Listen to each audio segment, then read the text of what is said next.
2024 का जो 5वां चरण है उसके लिए 20 मई को मतदान झांसी ललितपुर संसदीय क्षेत्र में, जैसा कि आपको विदित है, संपन्न होने जा रहा है।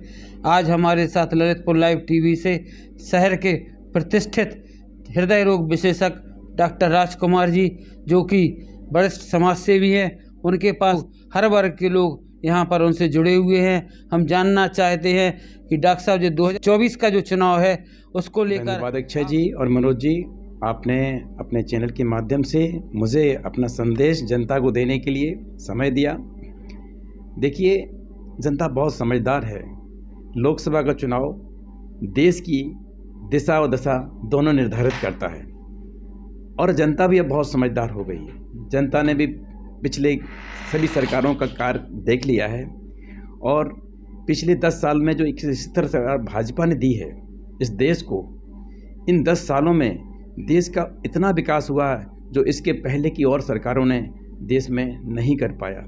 ऐसे ऐसे फैसले इस सरकार ने लिए जो बहुत कठोर थे और बहुत मुश्किल थे, लेकिन उनको जिस बखूबी से मोदी सरकार ने इस देश में लागू किया है और जनता ने उसे स्वीकार किया है और देश में जो अमन चैन शांति, देश दंगा मुक्त हो गया है, देश भय मुक्त हो गया है, सुरक्षा की भावना बढ़ी है, विश्व पटल पर भारत का नाम ऊंचा हुआ है। चाहे हम विकास की बात करें, चाहे हम सांस्कृतिक विरासतों की बात करें, चाहे हम शिक्षा की बात करें, हर क्षेत्र में, स्वास्थ्य के क्षेत्र में, हर क्षेत्र में देश बहुत विकास की राह पर आगे बढ़ रहा है। और ऐसे में जनता यही चाहती है कि हम भाजपा को, मोदी जी को तीसरी बार मौका दें और इस देश को और नई ऊंचाइयों पर पहुंचाएं। हमारे प्रधानमंत्री एक योगी की तरह कार्य कर रहे हैं, 18 घंटे कार्य करते हैं। एक उनकी आप देखिए, उनके व्यक्तिगत रूप से हम देखें तो हमें एक पॉजिटिव एनर्जी उनको देख के मिलती है। उन्होंने देश के लिए समर्पित होकर काम किया। उनका कोई घर बार नहीं है, कुछ नहीं, पूरा समय उनका देश के लिए लगता है। आप देखेंगे जो अभी कुछ मुद्दे ऐसे हमारे, जहाँ तक हम देश के राष्ट्र के स्तर पर देखें, अगर धारा 370 जिसको समाप्त किया, 3 तलाक का मुद्दा है हमारा, अभी राम मंदिर का जो 500 साल पुराना मामला था, कितने अच्छे तरीके से जो है न्याय कहते हैं जिसको, जो न्यायपूर्ण तरीके से राम मंदिर के राम जन्मभूमि पर मंदिर बनाया है और जिसकी हर जगह लोगों ने इसका स्वागत किया है। तो हम समझते हैं कि जनता इन सब बातों को देख रही है। जहाँ तक विकास की बात है, विकास हर स्तर पर हुआ है, राष्ट्रीय स्तर पर हुआ है, प्रदेश स्तर पर हुआ और हमारे ज़िले में भी विकास हुआ है। देखिए, हमारा उत्तर प्रदेश है। उत्तर प्रदेश पहले गुंडा माफिया, यहाँ पहले क्या बनते थे, बम बनते थे, इस तरह की जैसे कहा जाए, तो अब हमारे प्रदेश में एक हब बनने वाला है। फिल्म इंडस्ट्री भी यहाँ पे अपना निवेश कर रही है, उद्योगपति भी अपना निवेश कर रहे हैं। यहाँ पर जो है 9 एयरपोर्ट बन चुके हैं, 12 एक्सप्रेस हाईवे बन चुके हैं, कई उद्योग लग चुके हैं। और अभी हमारे अगर लोकसभा क्षेत्र झांसी ललितपुर को देखें तो झांसी के आसपास जो है अभी जो एक्सप्रेस वे बन रहे हैं और बहुत सारी योजनाएं, जैसा कि आज हमारे अमित शाह जी आए थे, उन्होंने जो बताया कि जो योजनाएं आने वाली हैं झांसी के आसपास बुंदेलखंड में, तो बुंदेलखंड भी एक कहते हैं जो पिछड़ा क्षेत्र है वो भी। इंडिया गठबंधन मोदी जी पर भारी पड़ सकता है क्या? देखिए अक्षय जी, मैंने 1977 से लेकर के अभी मैं अपने जो इस जीवन में जो सरकारें मैंने देखी हैं ना जी, तो गठबंधन की सरकार आज तक कभी सफल नहीं हुई देश में। किसी का कार्यकाल महीने भर रहा, किसी का, तो ये देश की जनता अब समझदार हो गई है। स्थिर सरकार चाहिए। पिछले 10 सालों में सरकार को कभी भी भय नहीं हुआ कि मेरी सरकार गिर जाएगी। जिस सरकार को गिरने का भय होता है, जिसकी कोई टांग खींचता है, पीछे से एक दल खींचता है, तो ऐसी सरकारें कभी अच्छे डिसीजन नहीं ले पाती हैं। डिसीजन देश के हित में वही सरकारें ले पाती हैं जिनके पास बहुमत होता है। तो अभी 2 बार जो बहुमत जनता ने दिया है, मुझे लगता है इस बार उससे भी अच्छा बहुमत भाजपा सरकार को मिलेगा। और गठबंधन की सरकार जो आपने बताया, इंडी गठबंधन, आप देखेंगे तो अभी पिछले 6-8 महीने में जो उनके डेवलपमेंट हुए हैं, एक एक उनके नेता को देख लीजिए, अभी यही पता नहीं कि कौन प्रधानमंत्री बनेगा। कहो जो है, अगर आप किसी को मौका मिल जाएगा तो दूसरा कहेगा नहीं मुझे प्रधानमंत्री। तो ऐसे इंडी गठबंधन जैसे लोग भाजपा को चुनौती नहीं दे सकते हैं, और अभी ये समय जो है भाजपा का है। लेकिन आपने जो सब वर्ग में जाकर देखा है, आपको क्या लगता है कि मोदी जी का जो 400 पार का लक्ष्य है वह इस बार पूरा कर लेंगे? देखिए, भाजपा ने जो संकल्प पत्र पेश किया है, वो संकल्प पत्र अपने आप में आने वाले 5 साल के रोड मैप को दिखाता है। देखिए, अभी तक इतने जो आवास बन चुके हैं और नए 4 करोड़ आवास बनने वाले हैं। देखिए, जिनके पास छत नहीं है, जब बरसात होती है, बिजली कड़कती है, तो क्या चाहिए होता, हमें अपने ऊपर छत चाहिए, हमें सुरक्षा चाहिए अपनी। तो ये 4 करोड़ जो नए आवास बनने जा रहे हैं, 80 करोड़ लोगों को मुफ्त राशन मिलना है। आयुष्मान भारत योजना जो 5 साल के लिए जो है अभी दो बार मिल चुकी है, इस बार 70 वर्ष से ऊपर के हर आदमी को आयुष्मान भारत योजना का लाभ मिलने वाला है। ट्रांसजेंडर को भी आयुष्मान भारत योजना का लाभ मिलने वाला है।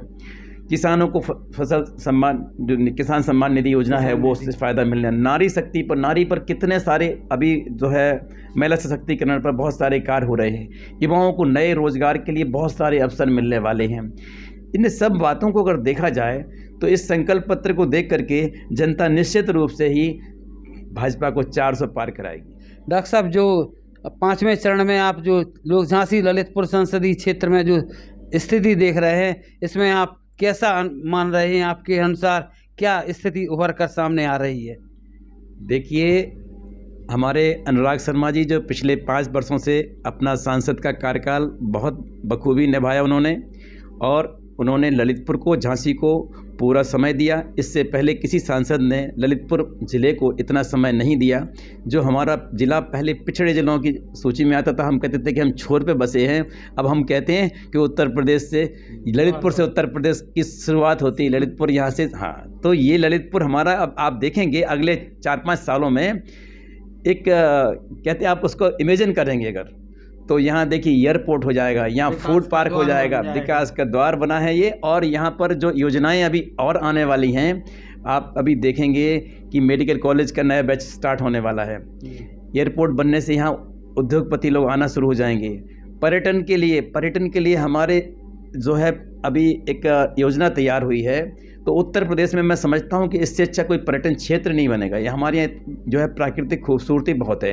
हमारे अनुराग शर्मा जी ने, देखिए, इन योजनाओं के अलावा मेडिकल कॉलेज है, एयरपोर्ट है, फूड पार्क, इनके अलावा देखिए एक ओवर ब्रिज बनाया है, रेलवे का ओवर ब्रिज बन गया है। यहाँ एक बयाना नाला की बहुत पुरानी समस्या थी, उसको भी उन्होंने पूरा किया। और अगले इस कार्यकाल में शहजाद नदी पर भी एक पुल बहुत खूबसूरत, कहते हैं ना, पर्यटन स्थल जैसा बन जाएगा। यहाँ पर रोड हमारे यहाँ बहुत सारी सैंक्शन हुई हैं, बहुत बड़े बड़े प्रोजेक्ट यहाँ पर तैयार हो रहे हैं। तो अनुराग शर्मा जी को ये क्षेत्र की जनता पुनः सांसद बनाएगी, इसका मुझे पूरा विश्वास है।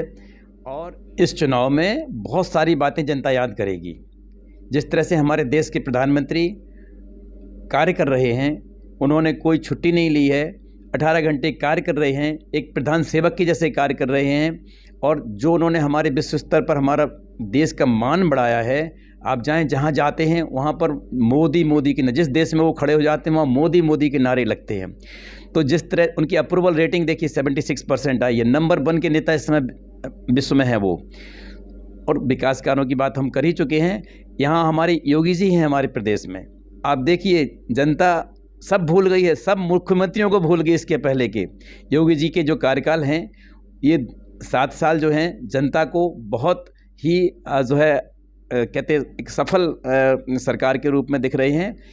ऐसे ही हम अपने जब अनुराग जी के 5 साल के कार्यकाल को देखते हैं, तो इस बार हम लोगों ने शुभकामनाएं दी हैं उनको कि आप मंत्री बने। और आज हमारे जो है देश के गृह मंत्री श्री अमित शाह जी आए जब, तो उन्होंने जनता से कहा, सुनो मैं बढ़िया बात आपको सुनाने जा रहा हूँ। उन्होंने कहा कि आप तो इन्हें, अनुराग को सांसद बनाइए, इनको बड़ा आदमी हम बनाएंगे। आप समझ सकते हैं इशारे में वो एक बहुत बड़ा संदेश हमारे क्षेत्र की जनता को दे गए हैं। और जब वो एक मंत्री बन करके आएंगे हमारे क्षेत्र में, तो निश्चित ही बहुत सारी योजनाओं को लाएंगे, विकास की गंगा यहाँ बहाएंगे। इन्हीं शुभकामनाओं के साथ मैं जो है 2024 में भाजपा की तीसरी सरकार बने, इसके लिए जो है अपने जनपद की जनता से, अपने लोकसभा क्षेत्र की जनता से ये अपील करता हूं कि वोट को व्यर्थ ना करें। वोट ज़रूर करने जाएं। 20 तारीख को सभी लोग वोट करने जाएं। अभी तक का जो हमारा रिकॉर्ड ललितपुर जनपद का रहा है कि यहाँ यूपी में सबसे अच्छा मतदान होता है। पिछले 4 चरणों में मतदान का प्रतिशत बहुत कम रहा है।